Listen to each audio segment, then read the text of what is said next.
evening's Arts Beat Mix. It's the KC Arts Beat Report.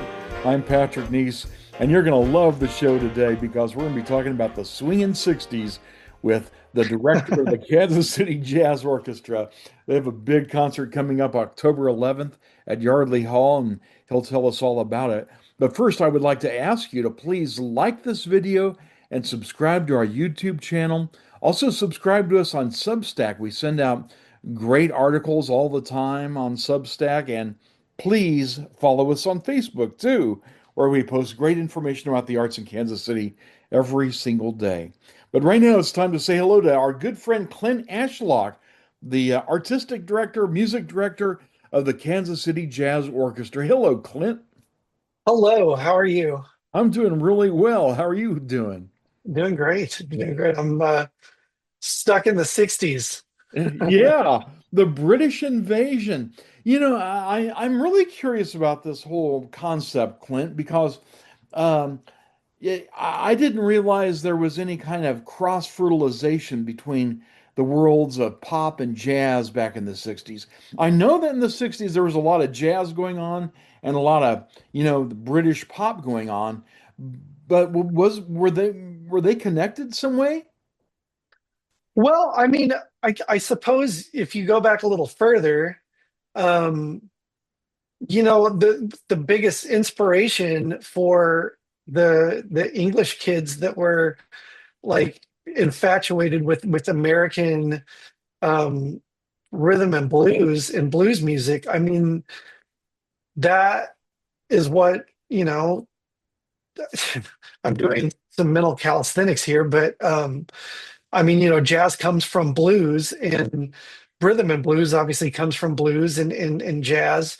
And so uh, I suppose like, the Stones and the Beatles and those folks were so influenced by American rhythm and blues that they were absolutely inspired by jazz music.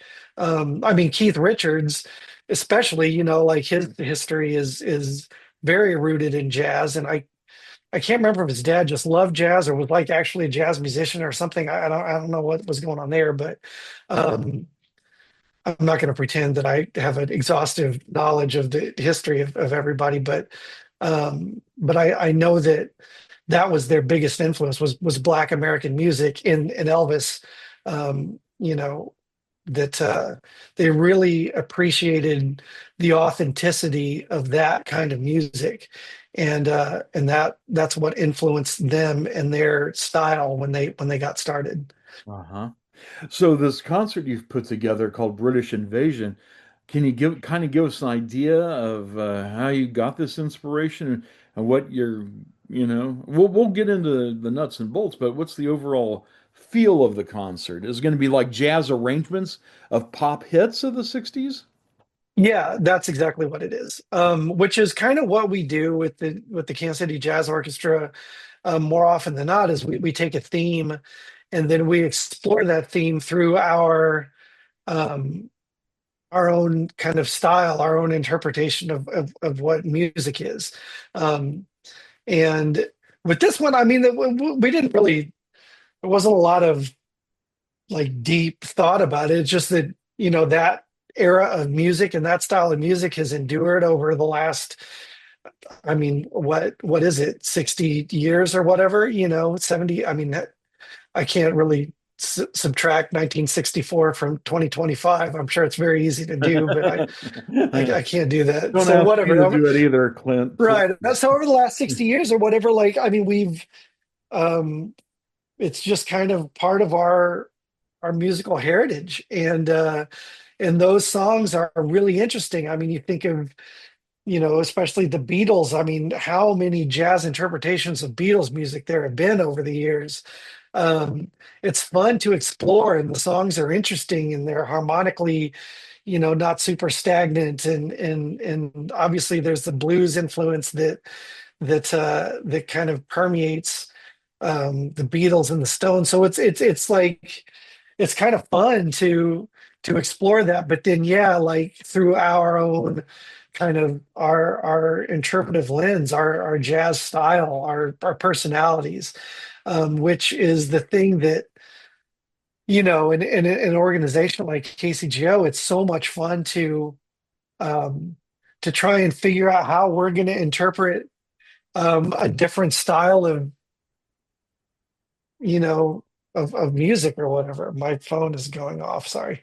Um, but yeah, that's where we're at. It's no different than doing the Taylor Swift stuff or doing Charlie Brown or whatever. We're just taking a theme and kind of giving our take on it. Are you having special guests for this concert? No, Uh-huh. no, this one not at all. This one is just us, which is always. Uh, I mean, we love the guests for sure, but it's fun to just be ourselves on stage.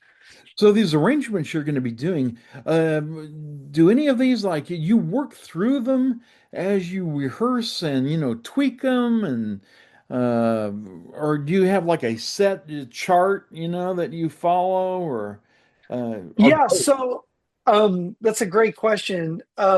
We jazz music, big band music, and orchestral music is very, very similar. Um, it's sort of like, what percentage of Homo sapiens is a chimpanzee or whatever. It's like Okay. but Yeah. most of the DNA in a big band Depends on the chart Homo is. sapiens, I think. Oh man, I just got that book Sapiens. I'm really looking forward to reading it. Yuri, whatever his name is, Oh yeah, UV. right. Yes. But so since it's such a large group, I mean, there's 18 folks in the group. Um, Everybody is reading a chart that has been written, right? I mean, so you've got first trumpet, second trumpet, third trumpet, fourth trumpet. Everybody has a part to play. The harmonies are all written out in the written section. Um, but then there are forays of improvisation for a soloist, right? So in those sections, in the solo sections, I just did air quotes on a podcast that doesn't really translate, I'm sure, but um so that is the typical kind of chord changes or sonic exploration space for improvisation. The rhythm section obviously has a lot of they'll have chords or kind of rhythmic cells or whatever that they can explore, and there's improvisation there. But for the most part, most of the chart for the horns, they're playing a written arrangement that we provide from our arrangers. Like we just had a rehearsal Tuesday night um, of this week where everybody gets together and we read through the charts for the first time. And then next week, the week of the concert, Tuesday and Thursday, we get together Tuesday for 3 hours and then really kind of workshop those. So it's very similar to what an orchestra would do before a concert or in a concert cycle. It just the way the DNA changes is that there's a little more room for personality to be exuded in the written notes, and then obviously in the solo section where people are improvising. I mean, that's all small group jazz at that point. Well, I'd like you to give us an idea of what some of the music that you guys will be doing. I know you're very sensitive about providing variety and contrast in your program, so I'm sure there'll probably be a lot of upbeat things and more, ballad sorts of things. What can you give us an idea of what you have planned? Yeah. So, I mean, one of the things that I thought would be kind of cool to do, and I'm thinking about opening the concert with, I don't have a set list order yet, but um, is so the Kink song, You Really Got Me.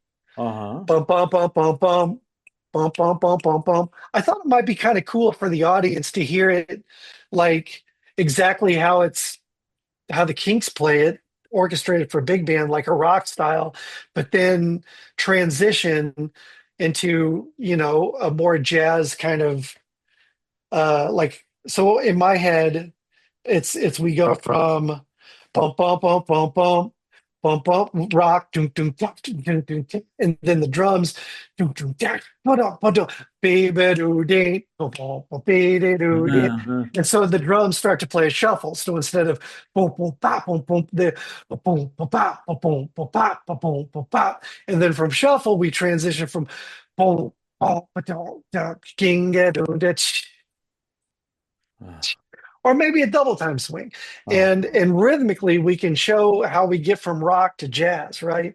Uh-huh. um and then from there, um It sounds like fun already, by the way. I must. yeah, man. uh and so like Baba O'Reilly from the Who, there's that kind of iconic guitar synthy kind of spacey sort of 16th notey kind of opening. So I took that and made it more of a um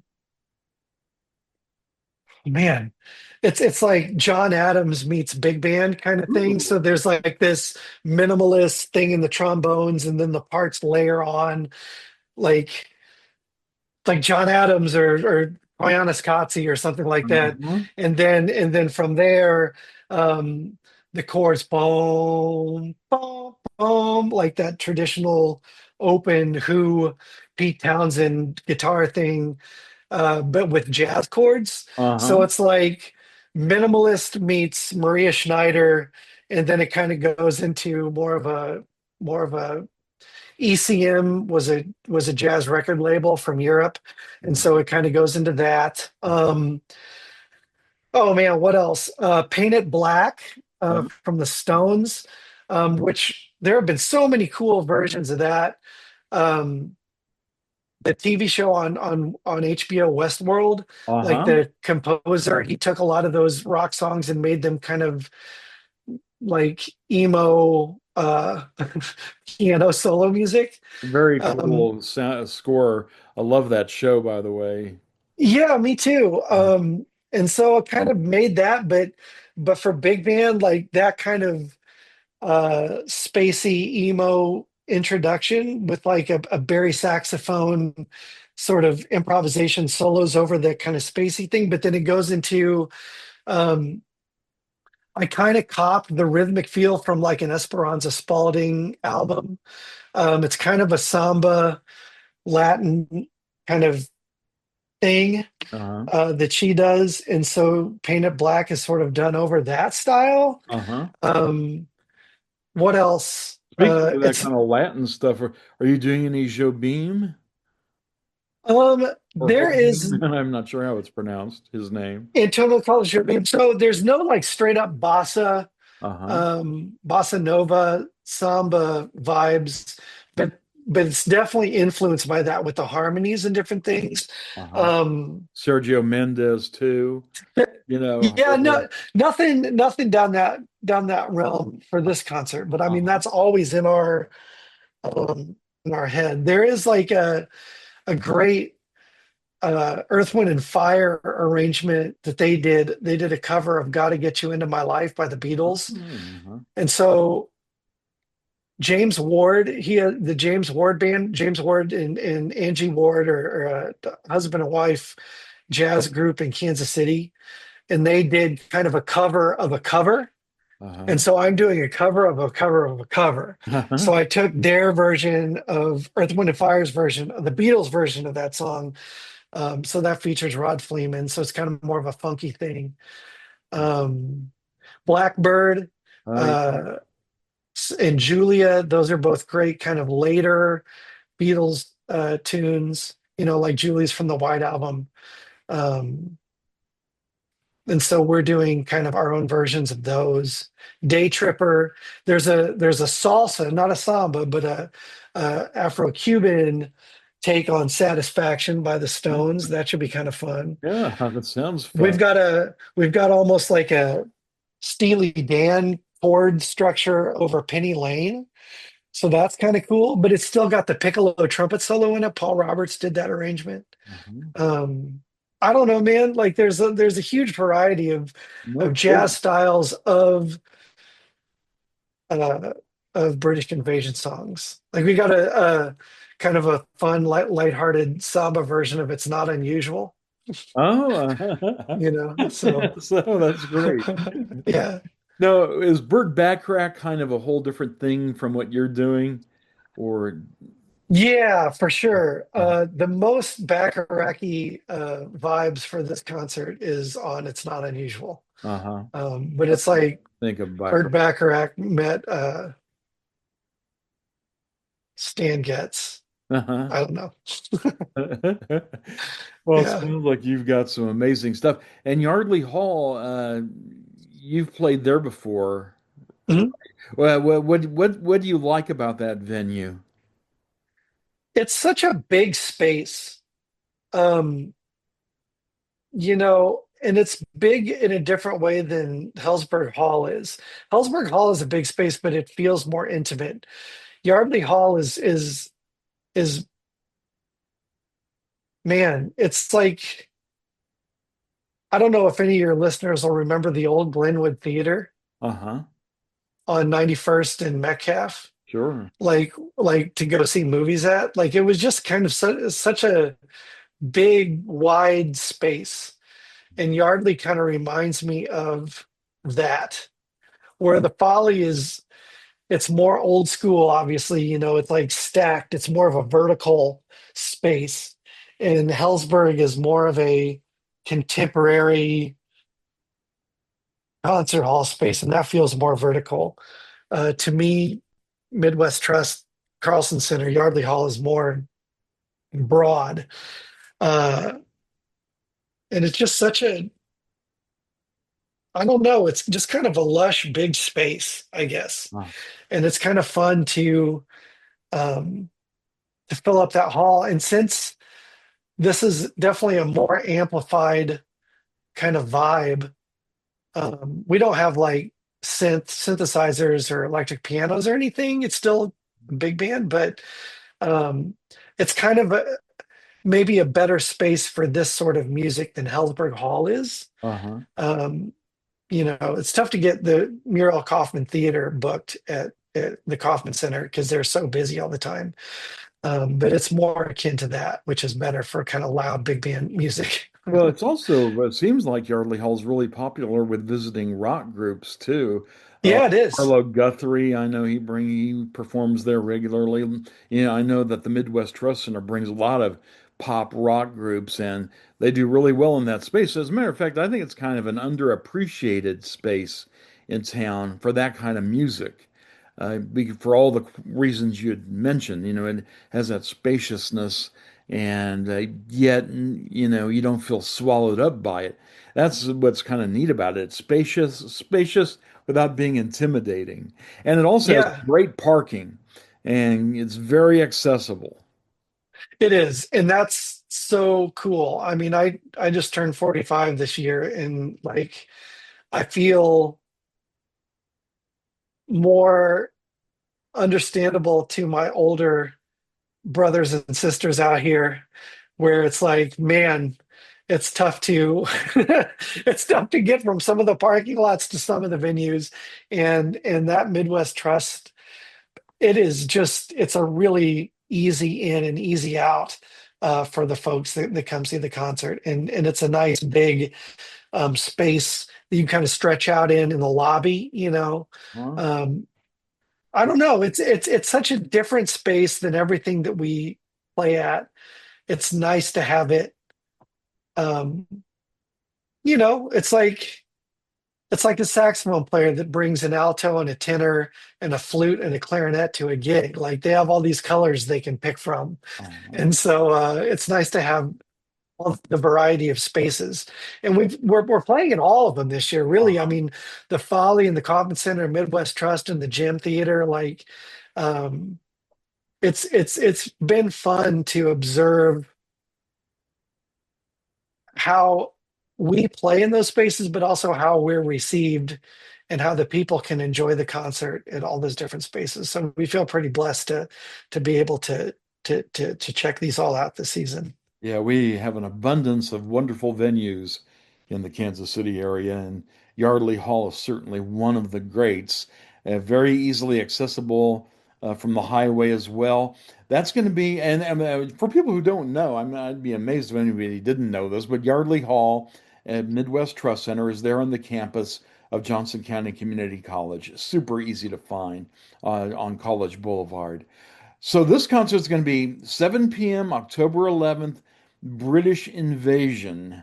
And is this general admission tickets or are these reserved seats or I think Um, seats, right? I think everything's reserved seats. I think Uh-huh. that there are uh, definitely like zones Uh-huh. um, that I mean, I sound like an idiot here, but like the closer you sit to the stage, the higher the ticket prices, Sure, of or course. whatever. Of course.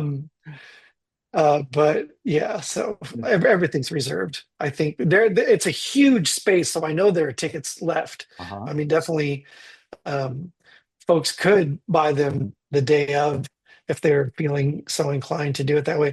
I would say for our wonderful executive director, we definitely love it when people buy tickets in advance because it adds a few years back on her life, not worrying about if we're gonna make capacity or not. Uh, So make but her life yeah. easy and get your tickets. How do people get tickets now? They can go to kcjo.org, kcjo.org, and find tickets through a link there.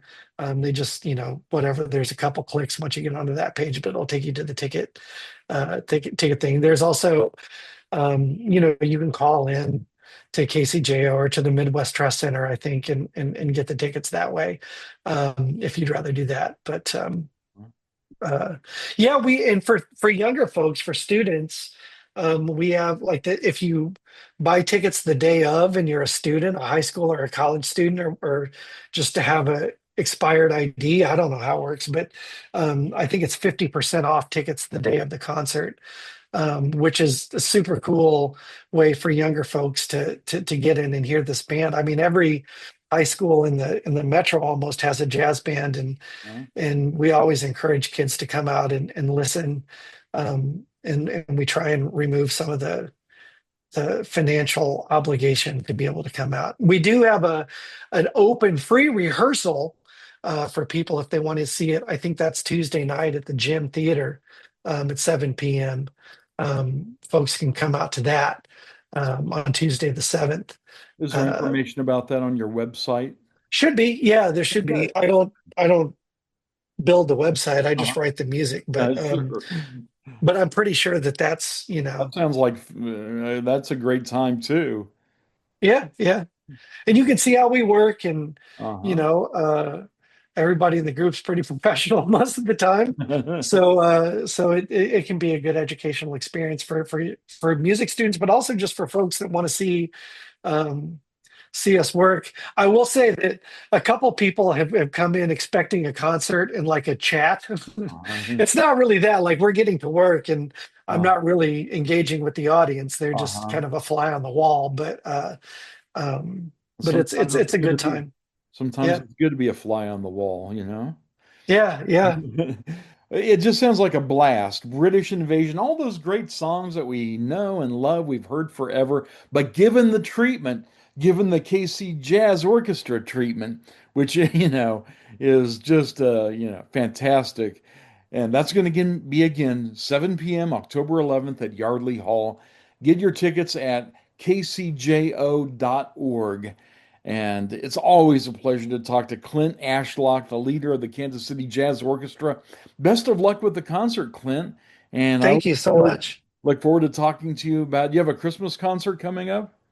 We do. We've got a couple. We've got the what's now become an annual Charlie Brown Christmas thing at the Kauffman Center.